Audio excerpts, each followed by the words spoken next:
Hello everyone, welcome back to my channel तितानी आपण मानक आउ एक नुआ वीडियो स्वागत कर। आज आम देखा गोलाप गछ। गोलाप गचर केमी केयर नवा जहाँफल कि यही भाव में पूरा नुआ नुआ ब्रांच आसब आउ कढ़ प्रचुर आसब, गच हेल्दी हम आ पोक लगे। चलते आम से विषय जाना। वर्षा होता समय गोलाप गचरे कंपोस्ट देबे, फर्टिलाइजर देबे नहीं। कारण फर्टिलाइजर देले निहाती कम रे उई लगे किंबा फंगस लगी जाए। तेणु आम सुखिला जिनस कंपोस्ट देबा 15 दिन थरे देबे। जिते देबे माटी की एमती खुसईकरी गोटे दिन पूरा छाड़ी देबे। गोलाप गछ को बहुत पसंद कोड़ा खुसा। 2 दिन हो गोटे दिन हो खरा खायापाई छाड़ी देबे। खरा खाइले कौन फंगस लगनी किंबा उई लगनी।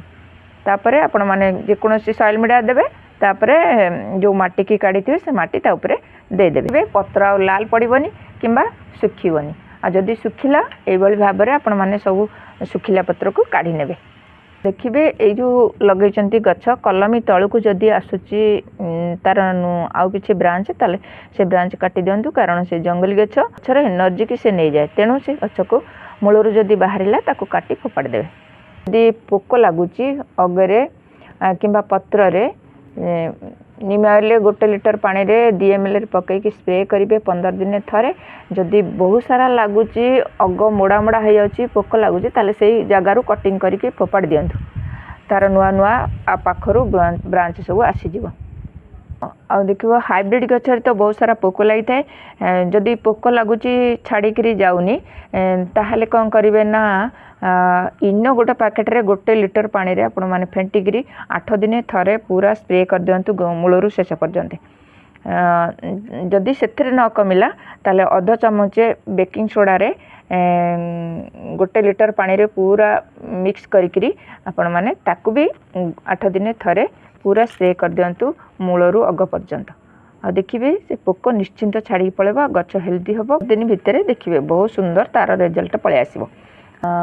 गोलाप गछ मूल को संपूर्ण सफा कर दिंतु। घास पत्र पत्र जहाँटा पड़ी सफा कर दिंतु। प्रति 8 दिन 15 दिन थरे फ्रेश चापत्ती 1 चामच नखा दे दिंतु। आ केते सुंदर ताधरे नुआ नुआ सब कढ़ पलि आसब। गोलाप गछ को चापत्ती बहुत पसंद होता है। माटी की एसिडिटी सहित उर्वर करें आ सारा कड़ फुल आसबार साहाय्य करें। गोलाप गचरे 15 दिन थरे एभली भाव में कंपोस्ट दिंतु। प्रति कुंडरे 3 मुठा देले एथिरे बहुत सारा पोषक तत्व रही। नीम खली सहित डीएपी दिंतु। ये बहुत सुंदर हेल्दी करिवो आ चेर को स्ट्रांग करिवो। किछि हमें हळदी देबा।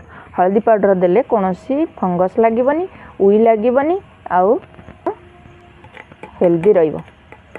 जिते प्रकार आधरे देले कंपोस्ट सार नीम खली हलदी ए सबू गच को हेल्दी रहिबो। कोनोसी क्षति हेबनी। आउ भल भाव में आपण माने एभली भाव में मिक्स करि देबे। जेते बेले दउचंदी सब बेले मिक्स करके देबे चारियाड को। आउ गचर कोनोसी क्षति हबो नाही। पर आमे कोन दा फर्टिलाइजर जेकोसी फर्टिलाइजर आपण माने रखिचंदी सोरिष खली हो, चाहा पत्ती हो, काउडंग कंपोस्ट हो प्रति 8 दिन थरे नेखा फर्टिलाइजर देबे। देखो ये भाव में केते सुंदर तार ब्रांच आसब और बहुत सुंदर आधे फूल कड़ शीघ्र शीघ्र आसीज 15 दिन भितर। आ देखले तो वर्षा दिने गोलाप गचर एभली भाव में जत्न नियंतु आउ ढेर सारा फूल पातु।